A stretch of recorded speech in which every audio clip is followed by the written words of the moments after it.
These birders are amazing. I couldn't be happier with this company. We absolutely love these cages. One at a time, okay, guys?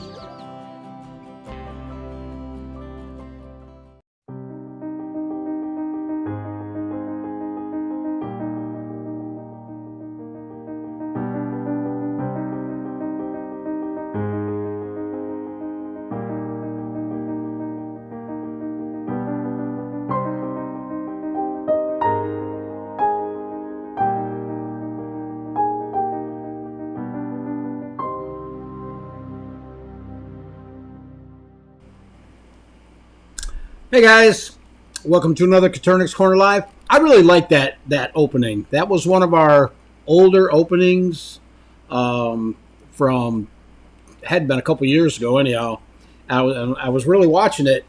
Half the people that were in that I haven't talked to them in a long time. Either they're no longer around or they got out of quail.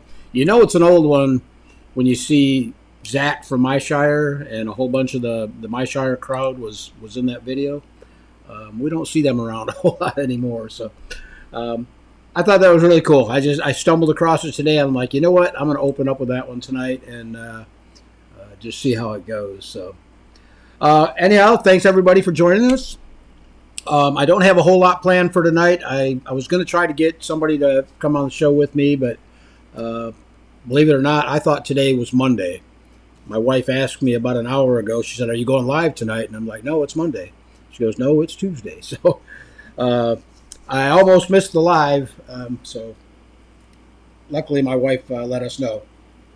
I do want to give a shout out to our sponsors, Southwest Game Birds and Hatching Time.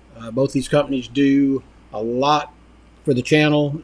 Every week they're donating, prizes to give away to you guys. As a matter of fact, we've got some good giveaways tonight. Hatching Time donates a $50 gift certificate that we give away for use on their website, and Southwest Game Birds donates a 30 count of mixed hatching eggs. And we also picked up another giveaway person that contacted me last week and said that she would be willing to go ahead and do a giveaway every week or every week that we're live. And that is Thieving Otter Farms is going to be doing a 20 count every week. So that's 2 hatching egg giveaways plus a $50 gift certificate. So that works out really good. Speaking of Hatching Time, They have a video contest coming up, and I'm not sure the exact date that it starts. I know it's from now until like maybe the first week in December or something like that. But check out their Facebook page. They've got some giveaways. I'm not sure exactly what it is. I think it's a $100 gift certificate. All you got to do is make a 30-second video about a hatching time product that you use or have, or anything to do with hatching time, I guess. Like I say, check out their Facebook page and find out what the stipulations are. But I think the winner is going to get a $100 gift certificate. And just for entering, just for submitting a video, you're going to get a $10 hatching time gift certificate. So that's pretty nice of them to do that. Don't forget to join us on Sundays, guys. We do a thing called Morning Musings. It's at 9 a.m. every Sunday morning. This past Sunday, we went live at 8 a.m., and I kind of threw everybody off because with the time change, this whole time change has got me totally confused. But with the time change, we started early, and everybody's like, "You're here early," blah, blah, blah. So, but it went over good. It was fun. We have a good time. We just kick back and talk about whatever. Doesn't have to be necessarily quail related, but we just kick back, drink some coffee, and chat. So join us for that. Also, we just did I think it was the last week's show, we did our Coturnix Kids giveaway. If you have any kids that are interested in joining or in entering into the Coturnix Kids project, we've got some really nice prizes that we've got sponsors set up for the year that we're giving away to the winners. Homestead Harvest is giving away a 40-pound bag of feed. Hatching Time donates a 2-unit layer cage. Thieving Outer Farm gives us some hatching eggs. Bryant's Roost gets an incubator. Coturnix Corners, we do a Coturnix Kids tumbler with their name on it, personalized tumbler. And then they also get a Tractor Supply gift certificate. That's from the community. And then Sunny Place Homestead donates some feeders and waterers and quail egg scissors and whatnot. So if you're interested or your kids are interested in getting into that, head on over to CoturnixCorner.com. At the top of the page, there's a link to the Coturnix Kids Project. You can go there and check it out, read up on the, everything that we're looking for. It's pretty simple. We've got quite a few kids that have submitted entries. And if your kid submits an entry, and even if they don't get chosen that month, their entry stays in, and it's automatically goes on to the next month and the next month and the next month. So there's a good chance that, within time, your kid will get selected. So, but I like that project. It's really good, and we get some really great stories. And hopefully the kids are learning something from it. Let's see, what else do we got here? I mentioned this last week, but I'm going to mention it again this week. I don't have any quail anymore. I had all my birds inside, and we were having issues with all the dust and dander out in the quail room. So we decided to pull the plug, get rid of all the birds, all the inside birds, all the cages and whatnot, and we're going to move everything out back as far as the bird projects go. What I'm going to do is build some predator-proof cages and set the birds up out back. I'm going to still use the aviary as a grow out, and then we're going to, start making videos on keeping birds outdoors, because I think most of the people who follow Coturnix Corner are entry-level kids, people just getting into it, not kids, but people just getting into quail. And for the most part, I think most of the people, keep smaller numbers of quail and in an outdoor type of a setting. So we're going to kind of, address that. Another thing that I've been working on, and this has been kind of a long going thing. I've been working up to it for the past 6 months or so, or maybe even more. But what I have is I've got a couple lasers out back and are out in the shop, and I've also got a CNC machine. So I'm going to use those to start making the DIY incubator kit that we're going to be selling on the channel. And also I'm doing some signs, a couple different types. One is called a door hanger. And obviously this isn't to do with quail, but these are like 3-dimensional signs. I don't know how well you can see it, but the lettering and the B is raised. And then the same with these little honeycombs down here. They're all raised up. So we're going to be doing those. These can be personalized, like with your business and your name, business name, whatever you want on it, picture of a quail, whatever you want. We're going to be able to do that on the lasers. And another one that I was working on today was more of a traditional type sign. I don't know how well you can see it with that microphone in the way. But anyhow, this was done on my CNC machine, and it's just regular 3/4 inch pine. And we stain it and cut it in size and do the engraving on there. So you could get your business name on there or whatever you want.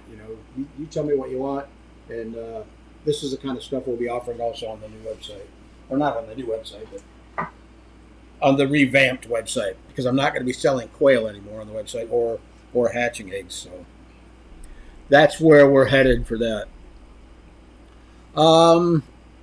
Let's see. I don't think there's anything else that I'm missing. Let's go ahead and jump over in the chat room and see who all is in here tonight. And then if you guys got any questions or comments, go ahead and post them over there. Like I say, I'm not going to stick around too late tonight. Got some stuff I need to take care of out there. So. Oh, wrong computer, guys. Boy, I've been out in the shop working all day, and I think maybe the fumes are getting to me. I don't know. So let me see who all's in here tonight. Dragon Girl's in the house says hi, y'all. And Andy Rabbit's joining us today, says hello. Double R Farms in the house says good evening. Glad you could make it. Mary Howard's in the house says good evening. I came early with a cup of coffee, so I'm ready to go when Terry shows up. Glad you could join us, Mary. Hey, another thing, guys. I'm going to select the winners for the hatching eggs and the gift certificate from the chat room. So if you would rather not get one of the prizes, like some people don't want hatching eggs this time of year, just comment, not me or something like that, so I know that not to select, you as a winner of the hatching eggs. Or if you have a preference of what you would want to win, comment. All right, where were we at here? Talking to me. Wendell's in the house is okay. Hurricane Covey is on board. Let the games begin. LOL. I got my granddaughter's candy, so I'm pumped up. Go. Yeah, I got to lay off the sweets. It's probably because I've been working a lot out there, and easy to snack while you're working. Ban Garcia's in the house. Says yo. Glad you could join us.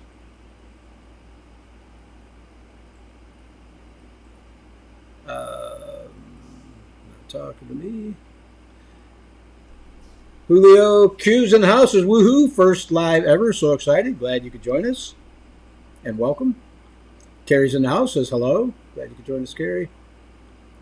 Olive's in the house. Says hello from the West Coast. Glad you could join us. Fat Country's in the house. Says hello, everyone. Tampa, Florida in the house. Wendell says, hey, Julio, glad you made it. Okay, I'm glad somebody knows Julio. Because I don't. I mean, I may, but I don't. I don't think I do. Bob Cole's in the house. Says, howdy, folks from the mountains of western New Mexico. Glad you could join us, Bob. Green Grass Grows says, hey, y'all, Pennsylvania in the house. Welcome to the show. John says, good evening. Speaking of John, I don't know how many of you guys will know this. Probably some of our older visitors will. Have ever heard the song Big Bad John? That popped up on my timeline on Facebook, and I can remember listening to that song as a little kid. My uncle used to play it all the time, and it was really weird, kind of like a slap in the face from back in the olden days. Let's see. Andy Rabbit says, hello, Wendell. Mary, red or black face mask. Okay, you guys must be talking to each other. Dawn's in the house. Good evening from South Central Illinois. Glad you could join us, Dawn. See, we've got a lot of people in the house from over at the Coturnix Corner community. That's cool to see. Olive says, how are you and your bees? I'm doing good. Still got a little cough. My wife had a bronchitis attack, so we've been dealing with that for the past couple of weeks. But bees are doing really well. We got Melaleuca blooming right now, so they are bringing in the nectar like you would not believe. And if you go out back by the apiary, that's all you can smell is that. My wife says it smells like potatoes. I think it smells like dirty socks. But at least it's nice to know they're bringing in something. John says, happy Monday. Annie G's in the house says, hello from Southern California. Ordered my first batch of eggs today from Southwest Game Birds. So excited. Congratulations. I'm sure you will like what you get from Southwest Game Birds. They've got very nice birds, and they probably got the best packaging I've ever seen for shipping birds. Or for shipping and hatching eggs, I'm sorry. The Birdhouse says hello from Ohio. Glad you could join us. Carrie says Southern California here. Olive says Thieving Otter Farm is great. Yes, they are. Fat Country says, all right. I don't know what that's about, but Amanda says, hi all. Love from Santa Clara, California. Glad you could join us, Amanda. Mary said, Terry is still a day late and a little short, or how long, however you want to say it. Hey, yeah, like I say, I'd be out there watching television right now if it wasn't for my wife reminding me that today wasn't Monday. John says, yay, Thieving Otter Farms. Jeremiah says, hello from Northern California. Glad you could join us, Jeremiah. John says, my last banded black quail died. Oh, that's a shame. Is that one of Thieving Otter Farms eggs? Nabiki, or chicks. Nabiki's in the house. Says, hello. Glad you could join us, Nabiki. And she says, I have eggs from Thieving Otter Farm in the incubator now. I've been filming their daily development. Cool.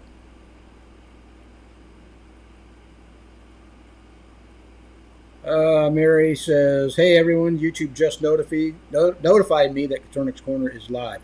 I haven't got my notification yet. It usually pops in about 15 or 20 minutes after we've been going. So, Olive says, question, thoughts on Thieving Otter Farms quail surprises coming out? Your guess is as good as mine. She's being pretty top secret on this one, so I don't know. But I'm sure it'll be pretty interesting. For Rebecca to make a big deal out of it, it must be something that's pretty interesting. I know she did say that it's nothing that's been in the States yet, so that it's going to be interesting to see what she's got. Don says, very nice sign. Thank you. They're speaking of Thieving Otter Farms. Good evening, friends. I showed off your sign, Rebecca. And by the way, guys, that sign was a practice sign. I don't know how many of you noticed. If you look at the lettering on the top line, I forgot to center it, and the T is really close to this outer line here. So that's just a practice one. We'll get it right on the next one. Let's see. Prees, I think it is. You are going to sell kits for your DIY incubator. That's awesome. Yes, we are. The kits are actually being cut out on my CNC machine, so they're going to be really nice. I mean, everything's going to fit together perfect. It'll be right on the money. All you got to do is, you know, put the pieces together using the glue that we recommend, which it's a foam glue, and I think there's going to be two kits. I think there's going to be one with just the foam, and you buy all the hardware and stuff, and then the second kit will be a bigger kit. It'll have the foam, the regulators, the light bulb sockets, everything to put it together. So I don't know. We're working towards that. It's kind of like a work in progress. Mark Garrett says, hello, everyone. Glad you could join us. Nabiki says, nice signs. Maybe next year I'll invest one now that I have a logo. Very cool. I was going to ask you about that, Nabiki, because I stumbled across your email with your logo in it. Let me know if you want me to put that cup together for you. The Birdhouse says, nice signs. Double R Farm says, love that. Yeah, we got to do one for your Double R logo there. That would be cool. And there you go. It's a secret. I'm not going to say any more than that. It's a secret. Quentin says, where's the best place to purchase quail? Depending on where you're at, I mean, there's, quite a few reputable breeders that I recommend. One is Thieving Otter Farms. Also, Southwest Game Birds, highly recommended. Bryant's Roost.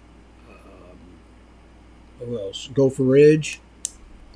They're all, the people that I would go to if I was, going to be wanting some hatching eggs. Tony's in the house. Says hi from Toronto. Glad you could join us, Tony.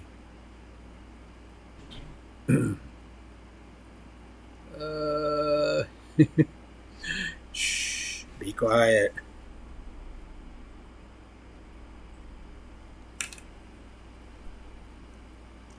Don says, not me. I only do jumbos. Anything can be a jumbo. You could take any color, any line, and make it into a jumbo. It just takes selective breeding. Eric McDowell says, hello, everyone. Glad you could join us. Tony, I think I already mentioned you, but hello again. Olive says, at Thieving Otter Farm. Oopsie, ignore me. I'm a liar.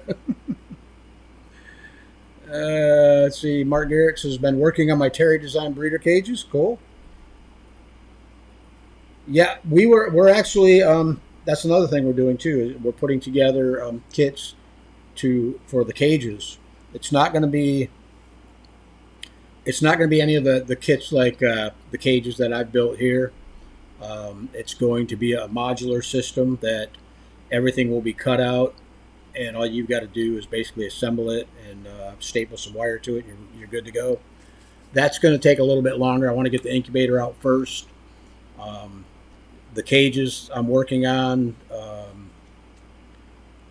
I want two different styles cages. I want cages that you can be used outdoors that are predator proof, and then I want like a modular design that you can set up inside or in a garage or your basement or whatever. Basically the same stuff we had here in the shop before, but it'll be modular to where they're stackable and whatnot. So yeah, we are working on those two. Nabiki says, I saw that song on your Facebook. I have that song on my phone. I have over 11,000 songs on my phone. Holy smokes.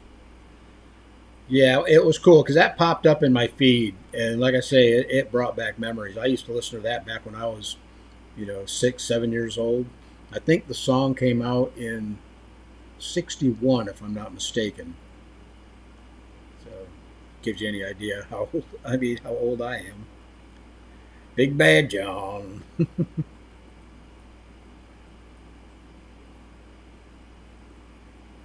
Let's see, at Olives at Thieving Otter Farms. I'm telling they have a secret. Yeah, I'm waiting to see what, just like you guys. Cancel that. I'm waiting to see, just like you guys, what she's got going. Nobody tells me nothing either, so. Birdhouse says, have you ever tried mixing pansy with blue? No, that was actually one of the projects that we were going to start working on before I got rid of all the birds. Rebecca had sent me a few of her blues, and I was going to cross them with the pansies to try to warm them up a little bit. But like I say, everything's on hold right now until I can get set up out back again. Olive says, question, what makes Southwest Game Birds packaging the best?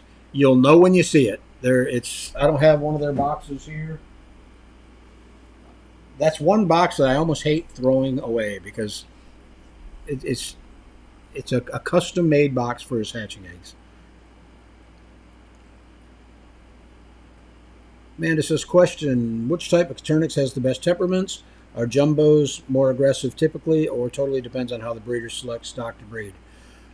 If you go to a breeder that selectively breeds for no aggression, it doesn't matter, what the line as far as color variety or jumbo or standard, they can all be nice birds, but it's got to be selectively bred for. I think you'll find that, some of these larger breeders that, are just interested in pushing out the numbers, you're going to find that there's a little bit more aggression in their lines. And that's just because the numbers that they're working with are so big that they don't have the time to go through and, sort birds as far as, when you got a cage that say it's got, a few hundred birds in it, 500 birds, we'll say, and you've got 30 of those cages, kind of hard to pick out who's the mean one and who's not. So yeah, it's really hard for somebody with that many birds to selectively breed like that as far as for temperament. Carrie says, pansy with blue is my next project. That was the reason I was working pansy with blue was because I had red pansies, which is basically pansy with rugine. And I was talking with Tamara Roselle over in Australia, and I sent her a picture. I had this really gorgeous rooster. And I said, how can I recreate this color? Because the ones that I was producing, yeah, they were, red pansies, but they just didn't have that warm coloration that I was looking for. And she said, I asked her, I thought maybe I should, breed fawn into them. She said, no, use blue. So, yeah, that was my project I was working on that did not come to fruition.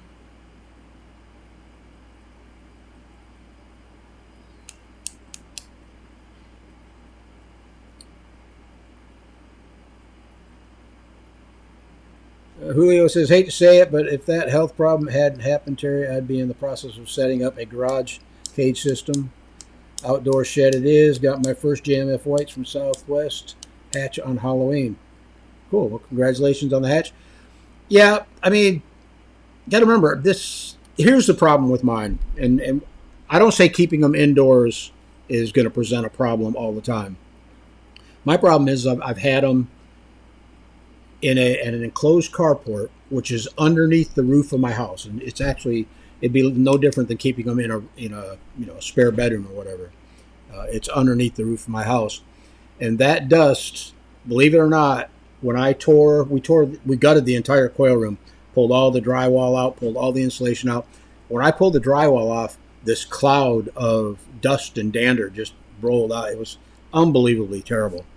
But almost 6 years of keeping quail, upwards of 300 to 500 quail at a time out there, it's to be expected. So I think if you've got a garage, that's separate from your house and you've got a good ventilation system in there, I think you'll be all right. Even with a shed, you're going to have some type of ventilation because the dust and the dander is still going to build up. So I guess it depends on how much time you want to spend out there. I was getting to it. I don't know if you can hear it, but my voice is kind of like a little, almost raspy. I got this tickle right here in the back of my throat and an occasional cough. So, and I've never had it. For 5 years, I had birds out there and it never bothered me a bit. But with my wife having COPD and this thing happening, I'm like, we're not taking the chance. So. Andy Rabbit says Southwest Game Bird boxes are strong. They are very strong. It is a custom box. I think the only way that you could beat it would be if somebody was to double box their boxes. That might be a little bit safer, but I've never had a Southwest Game Bird box come in dented or damaged like I have had with the USPS stuff. James says hello from the Fort Myers. Leaving Out our Farm says the sign looks awesome. Yeah, we'll get you a better one though. That one's, like I say, that was my practice sign. So.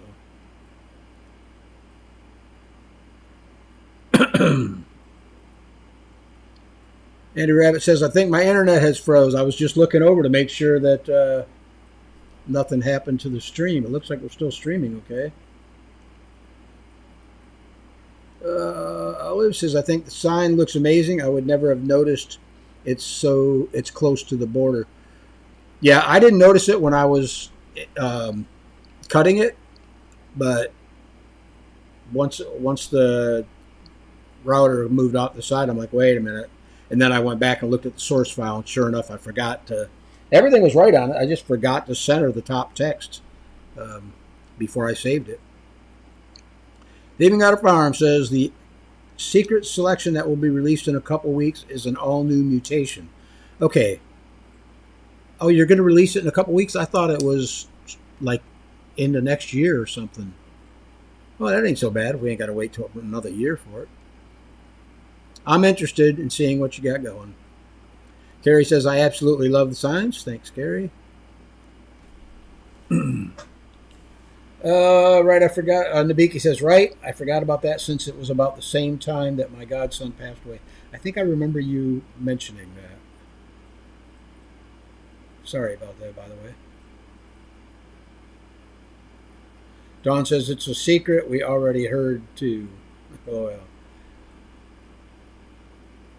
Amanda says, can't wait to build an incubator from your kit with my son, Haven. He learns so much from home projects. Cool. Yeah, and this one's going to be, we're trying to make it so simple. I'm going as far as pre-drilling all the holes. Not that they really need to be pre-drilled, but so that you know where to put the screws. Yeah, and some of the stuff too, like the bottom, instead of, like in the video, I say just, take your bottom piece, set it on the table, and then stack your sides on top of the bottom. Well, it's going to have a rabbit joint on both sides of the bottom, so you'll know exactly where it goes, and it'll that joint will make it a lot stronger too, as far as the glue goes. If you've got a farm, so Terry has a recommended breeder list on the channel. We do. Willie Aquaponics Farm says, hey, I don't know what all that means. I know Ben Van Bogey. You lost me, man. Andy Rabbit says, I guess I have to restart. I've been watching it over here. It looks like it's still playing okay, so. Todd's in the house, says hello. Ariel Parker's in the house, says hello, everyone. Glad you could join us. Don says, I know you can make jumbos. When I need new eggs, I order jumbos, LOL. Why buy standards and work up? Waste of time, feed, cage space. Not really. If you have a variety that is not available in jumbos, then it's not a waste of time. You just need to work on it. But I know what you mean. It's nice to buy something that's already done. Same with the birds that have attitude problems, aggressive birds. You can buy birds from somebody that has an aggressive flock, and you can breed them out yourself. But why not just buy them from a breeder that's already done all the work for you? Ariel says, I just hatched out some of Rebecca's Schofield collection. They are so sweet. Cool. Nabiki says, since it's such a big secret, I'm guessing that there's no chance of 1 or 2 in my surprise box from Thieving Otter. I'll be thrilled if I get black Andalusian or blue. Yep. Andy Rabbit says, I've kept my Southwest Game Bird boxes. I did too for a while. I was hanging on to them just because they were too nice to throw out. But things build up after a while and you got to get rid of them. I think I already put that one up there, Todd. Oh, let's see.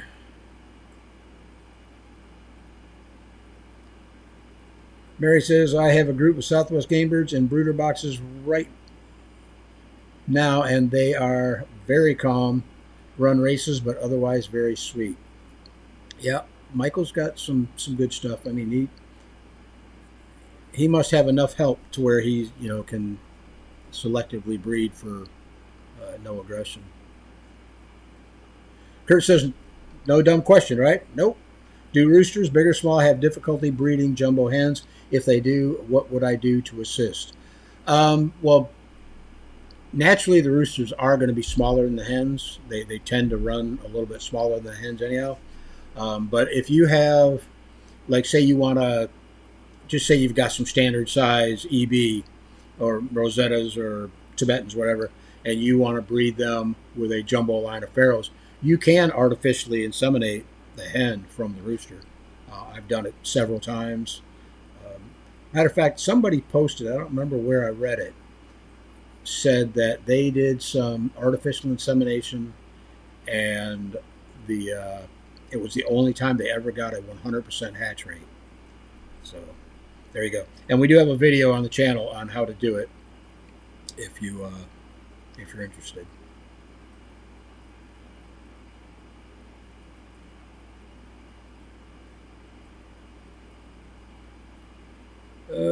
Let's see, not talking to me. Yeah, Andy Rabbit says, Kurt, Terry has a video on artificial inseminating quail. Absolutely. Double R Farms says, double box with foam for the win.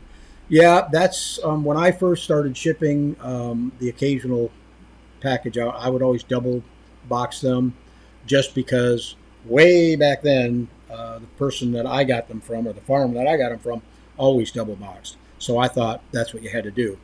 But I found that, if you, like I've been using the standard, I think it's a number 4 size box. With the new foam, as long as you pack them in there good and tight, they're not going nowhere. Unless somebody, crushes your box. So. Don says, hi, Terry. I got the Van Popubs with a UPS fist through the box and shattered the digital screen. UPS the worst. Yeah, they brought my my CNC machine, and that was 200-pound boxes. And I can't, after looking at the boxes, I can't believe that the stuff inside was any good. But luckily, that it was. Bob says, I have an incubator and brooder in a spare room. All other quail are outside. Unbelievable dust and dander in that room, mostly from brooder birds. Yep. And that was my issue. I mean, one whole wall was brooders. So, that's probably where a lot of the dust was coming from. But I always kept, I got a big, I believe it's 24-inch fan that sits on the floor, and it's a construction grade fan, and it will blow right through the shop. You could almost see the dust swirling around in there. So I put an exhaust fan in to try to suck some of that out. And, when it got to where I couldn't go out there and, not start coughing or feeling it in my chest, that was the end of it for me. And my ball's in the house. Says, hello, everyone. Better late than never. Absolutely. Glad you could join us. Dale's in the house. Says, good evening from South Carolina. Rebecca says, I'm releasing a line in a couple weeks to members of the super secret Facebook group. I'm releasing another brand new gene in the spring, too. Okay. All right. I'm still interested. We'll see what happens.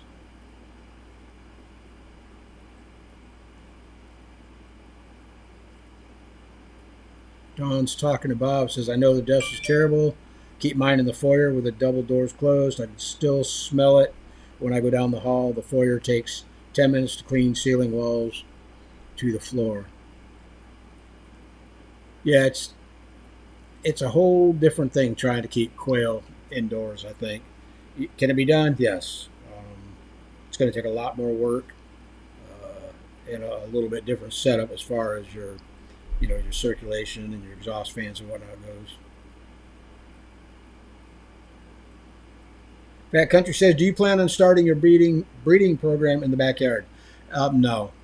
I'm kind of going back to the beginning where I was when I first got into it, and that was to keep quail for eggs and meat. I mean, that was the only reason I got into quail. And I just got interested in colors because I talked to a lot of people every day, and it all started with Allie from Maine's Confetti Quail Farm and Klaus Marshall from the Netherlands. They started throwing genetics at me and colors, and I'm like, I run a channel, maybe I ought to know a little bit about this stuff. And it turned out to be really interesting. I mean, I really got into it. But for what I'm setting up outside now, it's just going to be, I'll probably have a cage of jumbo browns and maybe one of jumbo Egyptians. And I haven't decided what I'm going to do with the aviary yet, whether it's going to be a grow out or whether I'm just going to set up a nice natural environment and maybe let them go broody or whatever. And that would be a nice one for the colors. If I could get somebody to send me some colored eggs. Carrie says, Terry, how many eggs will fit in the DIY incubators? If you put two shelves, which is the way I build it, it'll hold 240 eggs. But I know people that have built 3 shelves, and I think we're going to have that option on the kits, and that will hold 360 eggs. Bob says, talking to Don, I put a layer of sawdust in the poop tray, and it helps with odors. Yep. Please, I hope I'm saying that right. I can't make anything square. All my projects have been functional but not squared up. So like I said, I'm really excited you're going to sell the incubator kits. Yeah, and the way the kits are going to be designed or are designed, getting them squared up will be no problem because you really have to glue them up backwards to make them out of square. I'm really interested in them. We're gonna. I'll probably cut the prototype this week. Well, later this week or this weekend, next weekend, and just kind of tack it together. And like I say, once I get the prototype done, then I'm going to put it on the website, and whoever's interested can order it from there. The only thing I'm still working on, and I think I about got it covered, is shipping boxes. I'm going through Uline. They've got a box that I believe will fit. But like I say, I got to do the prototype, put it together so I can get pictures, and then tear it apart so I can figure out how I'm going to, stack it up and package it to be boxed up. Let's see. Talking to Bob. Ariel says, my little guy has no problems hopping up on the jumbos. He just rides them around. Yeah, I've seen that. Carrie said, it was me. I did it on Celadons my first week and had 100% fertility. There you go. I knew I read it somewhere. I couldn't remember. I read so many posts and, between the Facebook page and the Coturnix Corner community, I kind of get lost. I don't know if you guys noticed, but the Facebook page, Coturnix Corner 2,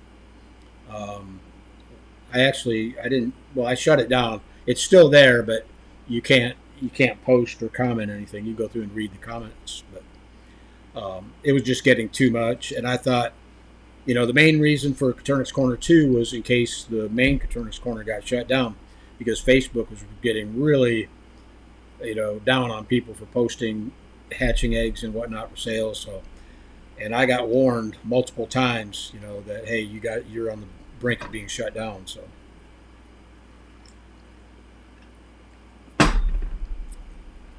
Let's see where we at.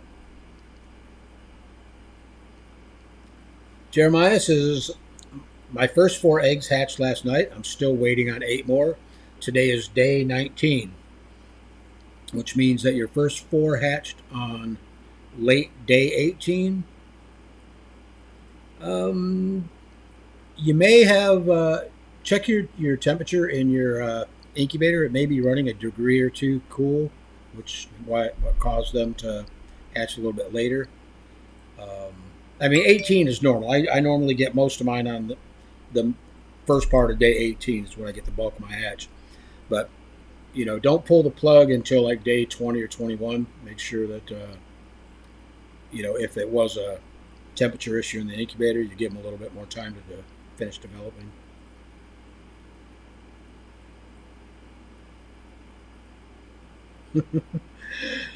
Don says, Carrie, I was going to try it, but I kept losing the foam on my finger when I grabbed the handle wiper. Yep. I had the exact same thing, same problem happen. I got that. I didn't come up with that idea. That was told to me by Tamara Roselle out of Australia.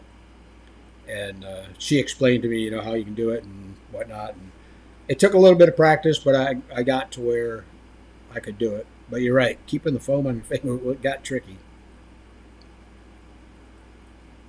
Let's this question. Is it possible to make any color a celadon layer, or is it limited to certain colors? How difficult would the process be? I don't know a thing about celadons. That would probably be a good question for Rebecca or Michael Rose. They've got to carry the celadon gene, both parents. So, I mean, you can't start out with non-celadon layers and make celadon layers without having that celadon gene introduced. And then it's quite the process to do it because you can't look at the bird, and tell if the bird's going to be a celadon layer. So you've got to, you've either got to separate your hens and your roosters so you know which one are laying the blue eggs and which ones aren't. It's a trick. Like I say, talk to Rebecca or Michael. I think both of them. Well, I know Rebecca would know it because she knows genetics, but I don't know if she does celadon layers or not. But I know Michael does. Yep, there you go. Andy Rabbit says any color will work. Lots of test breeding. Exactly. There you go. Debiki says, I have celadons in all kinds of colors, feral silver, rosetta, and graufi mostly. Cool. That's one thing I never really got into. I mean, I had an EB line that I was getting the occasional blue egg popped up, but I wasn't going to go through and try to figure out who it was. And to me, it's only egg color, so I don't really care. Ariel Parker says there are a few different colors available of celadons. I recently got a hold of some red range celadons. Yeah, and I believe you can make any color a celadon layer as long as you introduce that celadon gene into that color and then selectively breed for it. Emma says, talking to Rebecca, what do you mean by new gene exactly? A new color altogether or new for you? I don't know. She hasn't come out and said anything. I'm going to have to. I know somebody that I bet you knows, but I don't think he'll tell me either. Don says, I'm strictly jumbo browns and jumbo Egyptians. Yeah, and that's where I'm thinking of leaning to Don. Like I say, back to eggs and meat, which is really all I'm concerned with. And whatever extras I do produce as far as eggs and birds go, I've got plenty of business local that I don't need to ship anymore. So, yeah, I'm not. It really sucks, too, because I went through this past year going through a lot of nonsense trying to get set up for shipping either late this year or into next year. And, it all kind of just fell apart on me. Prees says, yeah, my second to last shipped egg order, the post office crushed the side of the box, so it had damaged eggs in 2 rows of eggs. Last ship, they kept passing it back and forth, so it didn't arrive till day 6. Yeah, they don't. post office doesn't do a very good job of shipping anything to me. As far as being live, like eggs, I've got bees shipped through the post office, and the only shipment that I had that was really a problem. There was a problem with was I had a shipment that was coming out of North Georgia, and the bees didn't show up till like day 5 or 6. So here I am thinking I'm going to get a cage of dead bees, but to my surprise, they all made it, and they were alive. The queen was alive. So, but bees, I think they kind of handle carefully, because if they don't, they could have a potential problem on their hand. And another thing that I think the post office is pretty decent about shipping is live chicks. I've never had an issue where chicks that were shipped live. I don't think I've ever had any arrive dead. I may have had a couple that were weak, but I've never had any that were actually arrived DOA. So, but I think just like a hatching egg order, you box it up. It looks like their standard priority mailbox, and it just goes through the gamut. And falling off a conveyor belt 15 feet into another box or something. Yeah, it's crazy. Andy, I'm talking to Dawn, says, I don't have any jumbo farrow at all. Emma says, question, what ground is best to put quail on in the aviary setup? Would you mesh the ground for predator proofing?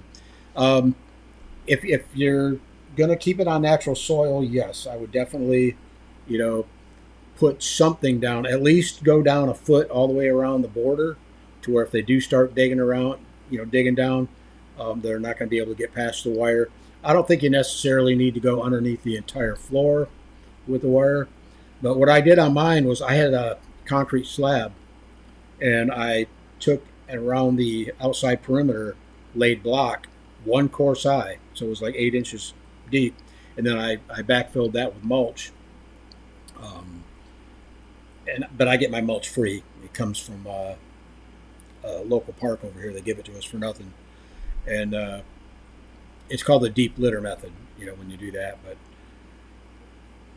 matter of fact, Emma, there's a video on my channel here.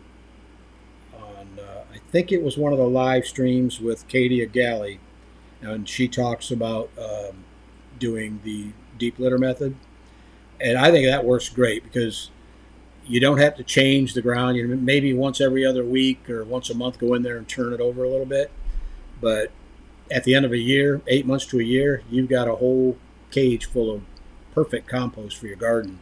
You just pull that out and then put some fresh stuff in and start over again. All right, not talking to me.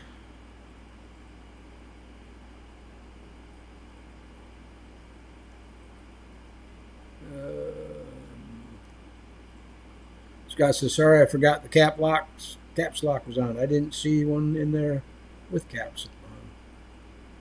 But no problem. There you go. Thieving Out of Farm says it's a brand new gene to the U.S. Cool. From what country? Yes, we all need to know what country. I think she's pretty much given us all she's going to give us on that. Underhill's in the house says, I've had trouble getting started. I just want the largest birds/eggs possible. When I do a large hatch this winter to start over, where should I get eggs? If you're wanting just jumbos, good sized jumbos, I believe Thieving Otter Farm is now selling jumbo farrows or jumbo browns. I know Michael Rose does. Bryant's Roost, she sells jumbo browns. As a matter of fact, my brother-in-law's got some eggs from her, and he says he's got some pretty good size jumbos. And also, I can never remember, Gopher Ridge. I know he's got a jumbo line. Nabiki says, in my experience, the Celadon eggs are more fragile and have more issues than regular eggs. I only have a small group of Celadons. Nabiki, I believe you were around when Klaus did that live stream on issues with Celadon layers. And it's funny, too, because when he did that live stream, a lot of people came, I won't say they got mean and nasty, but they were saying, "Oh, it's nonsense. He doesn't know what he's talking about." But I've heard from people all around the globe. I mean, all around the world. Germany, Netherlands, Australia, all kinds of places saying that yeah, they were having the same issues with their celadons. So I think Klaus kind of got a little bit tired of everybody razzing him on that, so he just let it go. But I think he was onto something. Emma says, "Ooh, interesting. Does that new gene translate into a different colored bird that we haven't seen yet? And where does the gene come from?" Amanda says, "It's a secret." Of course it is. Ariel says, "Thieving out our farm, we're all going to keep fishing until we find something out." Devil Our Farm says, "USPS Express is the key. Priority is a no bueno." Yep. Yeah. The funny thing is, now I don't know how this is going to be with hatching eggs and live birds. But like the bee people that I get bees from, they told me starting in January 2024 that the post office will no longer ship bees. I could have swore he said live animals could no longer ship them priority. Now whether that's going to affect hatching eggs, I doubt it. But for people that ship live birds, yeah, it may become an issue. Ariel Parker says, "I watched that video. That's what I'm working on now." Emma says, "Yes, I intend to use the deep litter method." Yeah, Emma, you'll love that. I mean, it works out really nice.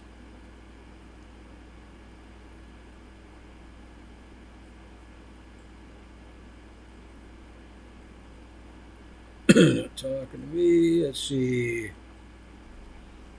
Al says, "Of the 100 or so jumbo whites / jumbo brown quail I hatched from Southwest Game Birds, I only got to eat 5. Ended up accidentally selling all except my breeders. Good problem to have, I guess." You only got to eat 5 because they didn't make the jumbo classification. I guess that's pretty good then. Tristan's in the house, says, "Thinking about doing a half shed, half chicken coop with attached outside run. You think the quail would learn to use the coop at night as long as it didn't have a ramp? Thanks." I don't think quail have that nesting instinct like chickens do. As far as I did the same thing with my chickens. We'd let them out. They'd run the yard during the day, and then at night they would all head back in and roost. I don't think quail do that. So if you're gonna if you got a run that's attached to it, yeah, they might come back inside, to get out of the weather. I think that's something you're just gonna have to test out and see how it works. But I know I definitely wouldn't do it free ranging.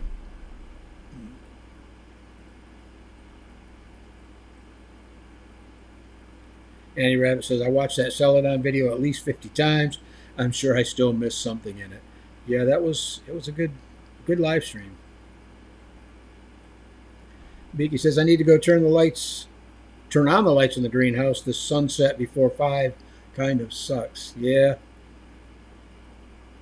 This morning, I guess I slept in a little bit this morning because I woke up and the sun was up, or they're just starting to come up. And usually when I wake up, it's pitch black out. So, but then I looked at the clock. I'm like, oh, that's not too bad. But yeah, we set the clock back. So, Andy Rabbit says, "I have a set of celadons coming in tomorrow from Kansas City Quail Farm. I think, if I'm not mistaken, that's where I got that EB line from, and some of them were celadon carriers, or Southwest Game Birds. I'm not sure, but yeah, Naomi's got some nice birds too." Backyard Quail Keeper says, "Hey guys, I've been hatching too many males, so I was reading about an idea. If you incubate slightly lower temperatures, it can hatch more hens. Anyone ever tried that?" It's not going to work. Quail are not temperature sex dependent like some reptiles are. So, no.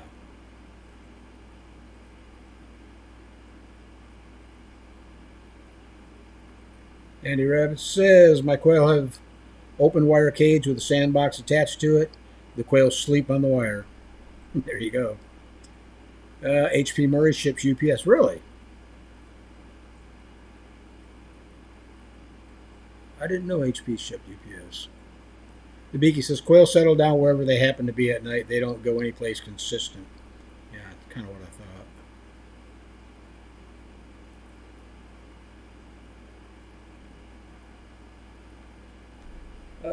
Not talking to me. Nabiki says the day, what did I do there? The days are half an hour shorter in the winter and a half hour longer in the summer than where I moved from. Yeah, no, it's, I don't know. I just wish they would leave time alone. I don't see no reason for switching. The only reason I can see them switching the, daylight savings time is for like when kids go to school in the morning to get on the bus. They don't want them standing out there at the bus stop in the dark. So, but other than that, I don't see no purpose in it. Dragons Girls says, I have a small group of celadon layers. This temperature change messed them up, and they are not laying right now. Hopefully they'll start back soon. Yeah, keep light on them, supplemental light, so they got about 16 hours a day, and as long as they haven't gone into a molt or anything, you should be able to get them laying again. Emma says, I cannot dig out around the aviary, but I considered using paving blocks on the inside with gaps to allow for worms. Slash a wire as a base, then filling with a substrate 8 inches. Would this work? Yeah, absolutely. You don't really need the worms, but they'll help, with the compost and stuff. Like I say, mine is a concrete floor, and after 8 months of just turning it into compost, when I dug it up, it had red worms in there. No idea how they got there. They must have crawled up over a block or something, but they were there. The Beaky says, yep, pick a time and stick with it. John says, I totally agree. Al says, I was born with chicken breeding in my veins, but I've caught the quail fever. I might invest in some Mexican quail. Expensive but look amazing. I've never seen them. I'm going to have to look that up after we get off the live stream here. John says, leave the time alone. Absolutely. And Andy Rabbit says, I agree. Time needs to jump up and be left. Jump up and I agree. The time needs to jump up and be left alone. Be left. Well, 2 hours from now, this getting dark at 5 strengths. Yep, it does. Mary says, if they don't want the kids out too late or too early, change the school timer, not the rest of the world. There you go. Amanda, where did we go here? Terry, for one of your newbie videos, can you cover how to look at eggs that didn't hatch after time period to see what might have went wrong and what to try next? Yeah, as far as like opening up the egg and determining, when the egg died. I have a video on the channel that shows egg development. It shows, it's kind of like a slideshow where we show what an egg looks like inside from day 0 right up until hatch. And then I think, I'm not 100% sure, but I think in that same video, it gives some of the reasons, like, if an egg died at this point, what could have caused it. I think I'll have to go back and look at that, but we could definitely do something like that. Like I say, I've got to get some birds and get them laying before I can do anything, but yeah, we can do that. Van Garcia says, question, I tried putting some new females in a pen with my older females. 3 got pecked bloodied. Should I remove the aggressive female? I don't know which bird is the aggressive one yet. If all your hens are about the same age and the same size, then yes, I would try to find who the aggressor is and get her out for a little while. What's probably happening right now is, quail are kind of like chickens. They set up their own little pecking order, and when you added more birds, you kind of disrupted that pecking order, so they're trying to reestablish it. But whenever I have a bird that draws blood on another bird, I always cull that bird. I just get rid of them. I never put up with aggression.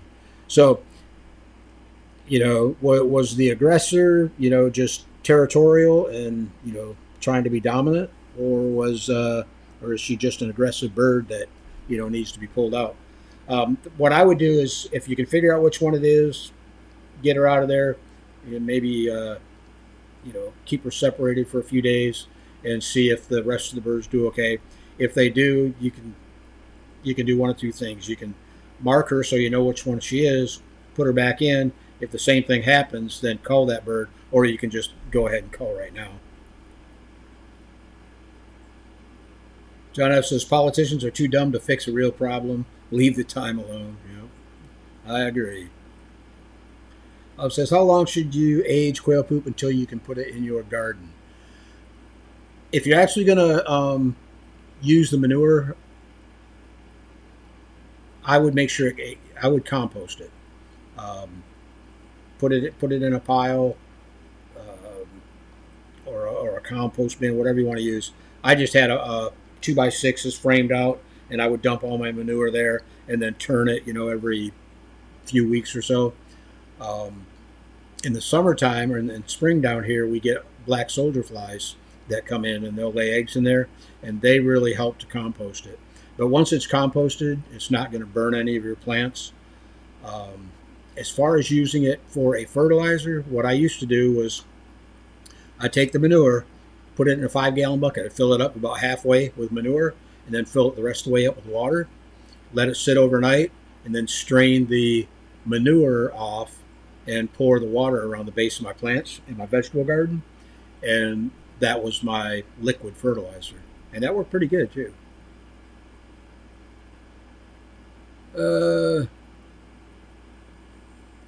Gotcha. Our instead of he. Gotcha. Al says, Mexican quail look like a mix between penguins and bobwhites. Now I definitely got to go look it up. Carrie says, I would like to see some info on hip placement, mostly for layers leaving out a farm. I don't know if you, Carrie, if you are a member of the Michael Rose has I'm trying to think of the website same time I'm talking here. Okay, the website is ccquail.com, and he's got some courses on there. One is for business, and one is for general genetics and whatnot. But he goes into talking about how you check the hip. I won't say displacement, but the placement. You want to make sure that the hip bones are wide enough so the hens don't have any issues with laying eggs or becoming egg bound. That's another thing, guys. Check that out. It's ccquail.com. There's, it is a pay site, but there's a lot of good information there. I mean, stuff that you don't generally see in the like the Facebook group pages and whatnot.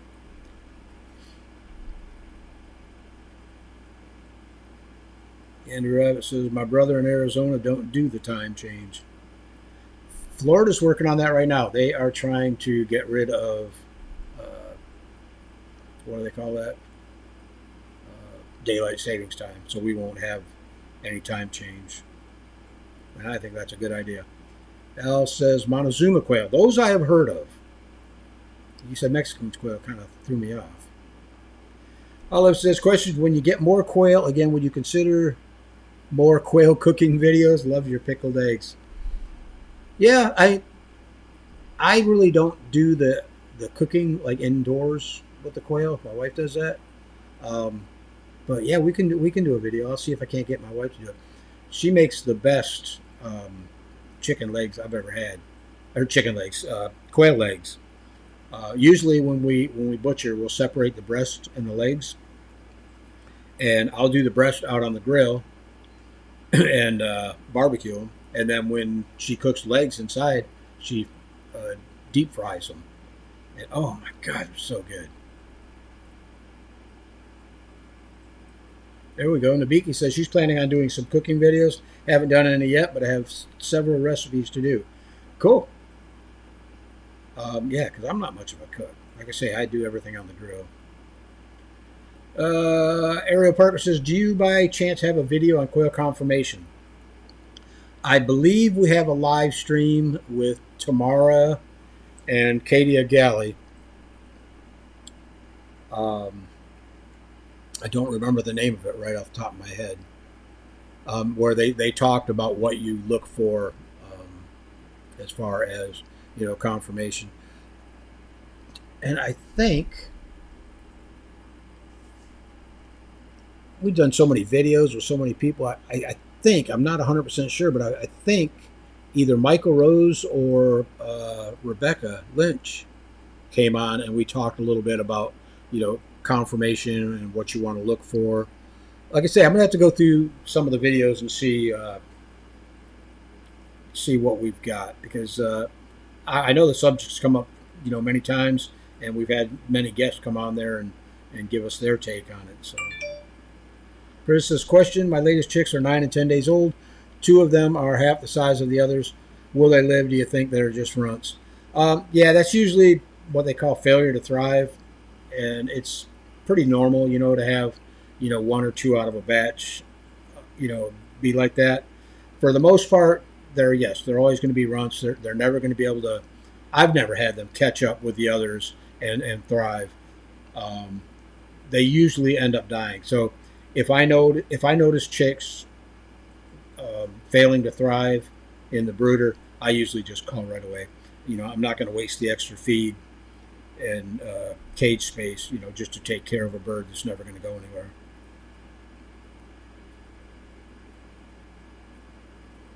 Don't know if the link will come through, but here are some pictures of quail dishes. I think the link will come through, but I don't think the actual. Yeah, you'll have to copy and paste the link to go to it. Andy Rabbit said, I heard the adult black soldier fly don't have a mouth to eat. They just the larvae eats. That I don't know. I do not know on that one.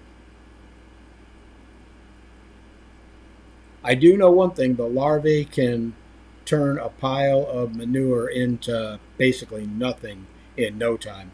I've actually taken dead birds and buried them in the compost pile and come back 24 hours later and they were all but gone. I mean, there was nothing left of them. Nothing but bones. Mary says, all 7 of my hens are about the same age. I have one that suddenly started chasing all the others around the cage and actually bloodied one. I put her in timeout as it hadn't been a problem. Yeah, that's probably a good idea, Mary. Take them out of there for a little bit and see if you can't, introduce them back in and they'll calm down. Maybe she was just having a bad day. Hard to say, but I usually don't allow any type of aggression in any of my cages. John says, my mango tree loves quail poop. My star fruit hated it. I never tried it around mangoes. I usually put it, in my vegetable garden or along my wife's flower beds and whatnot. They always do really well. Mary says, then I put her back in and she was okay for a while. Then she did it again. I would cull, but since I only have 7, I have to wait a bit. Yeah. The only problem you run into, Mary, if it's a she and you're collecting eggs to incubate, if it is an aggression issue, you are just continuing on that aggression issue. So, yeah, put her in timeout. If she goes back and keeps doing it, I would definitely call. Beaky says Arizona and Hawaii don't do the time change. Good to know. Mary says, I put my brooder box poop straight on the garden, but we get a lot of rain, so that makes a difference. Yeah, you just got to, and that would actually work good because it's going to wash through the manure and basically fertilize the plant. I know if you get too much, because I've had it happen, I've dumped a wheelbarrow full of quail poop in the garden, turned it in with a rototiller, and those plants got burned too easily, so we didn't do that. Dragon's Girl says, I love grilled or fried quail. Yep, me too. And he said, I just got a notification Terry's live. Yep. Pips and Chicks. Yes. Bree, she does have some information on her website about confirmation, I believe. And I know she's got some genetic stuff on there. Miki says, is it okay if I give my YouTube channel name? Yeah, absolutely. I don't want to use your channel to advertise. No, not a problem, Miki. Go ahead. Kurt says, how about hitting the thumbs up button? Yeah, you guys can do that. We got 36 thumbs up. I keep forgetting to mention that. Don says, question, Terry, what would be a good way to dispose of incubated eggs that Pip didn't hatch? Like if you don't know if they're dead or not. When I call the hatch and they are unhatched past time. If I see eggs that are pipped, what you can do is watch them. A lot of times you'll see their beak just sticking out of the hole a little bit. Give them some time.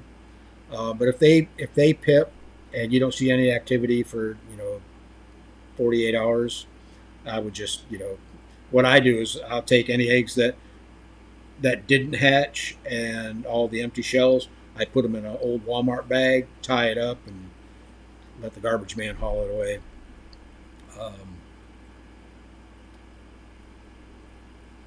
Yeah, the only problem, I mean, if you're having a lot of eggs that pip and don't hatch, it's usually you're running into like a humidity issue.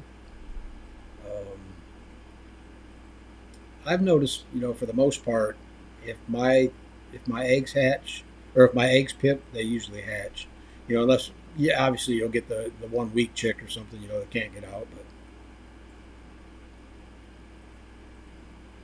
But okay, Dan says that is true about the black soldier flies. The adults don't eat. Oh. The adults I don't eat. I don't eat them either. Let's see. Yeah, there you go. Emma says you could put them straight into the garden. That's an idea. Andy Rabbit says, my hubby saw a quail that passed away get eaten in a day by the black soldier fly this summer. Yeah, they do wonders. Dragon's Girl says, I collect black soldier fly larvae for my chickens. I tried that for my quail. They didn't really, I mean, they picked at it a little bit, but they didn't really, I think they preferred the crumbles over the larva. Mary says, nope, not saving the eggs from these birds. Good idea. Olive says aggression is genetic, mostly from the females. There you go. Or did I mishear that? No, I mean, I've had, several times, not a whole much recently, but in the past, I've had probably most of my aggressors were hens. If it happened to be a rooster that was, being a little bully, it was usually that he was just, unless he was beating up on other roosters, but it was usually that he was just a rough breeder. I mean, he was hard on the hens. So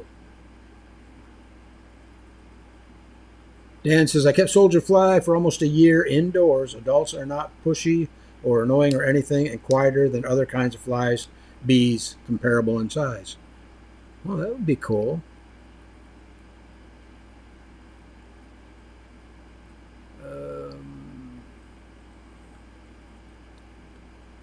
Talking to Andy says, I have notifications turns on but never get notified when live.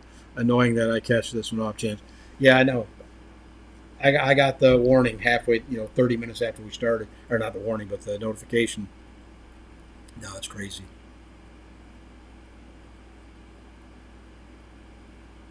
Talking to me. Let's see.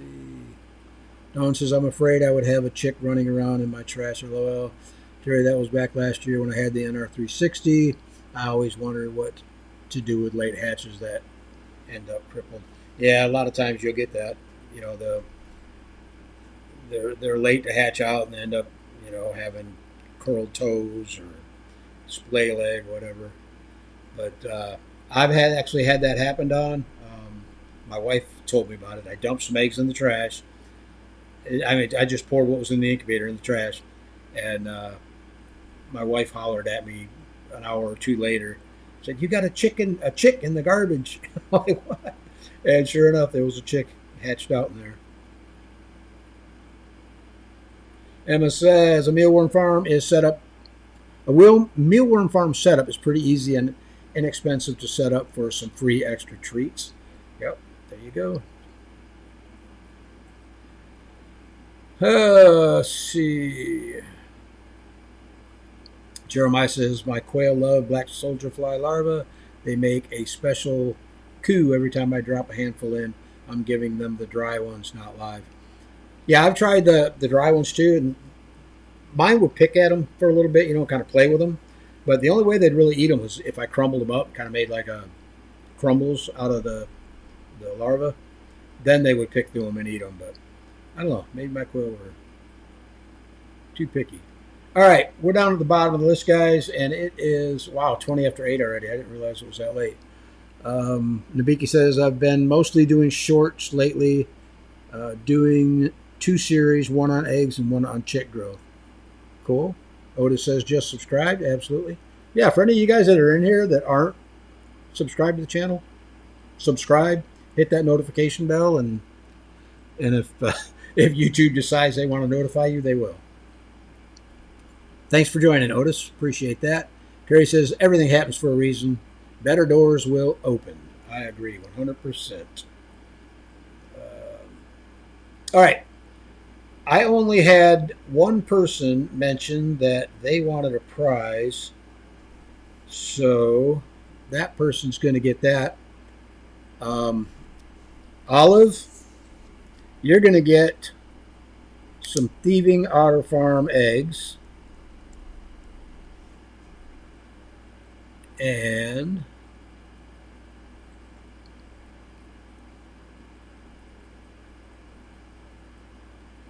Jeremiah, you are going to get some Southwest game birds hatching eggs. So for those of you, and the $50 hatching time gift certificate is going to Double R Ranch. So for those of you who I called your name, email me, Terry at Coturnix Corner. Let me put that in the chat here. I don't even know how to spell Coturnix Corner.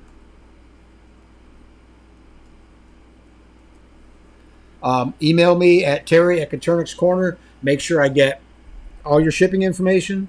Make sure I got a good return email address if it's not the one you're emailing from. And don't forget your phone number.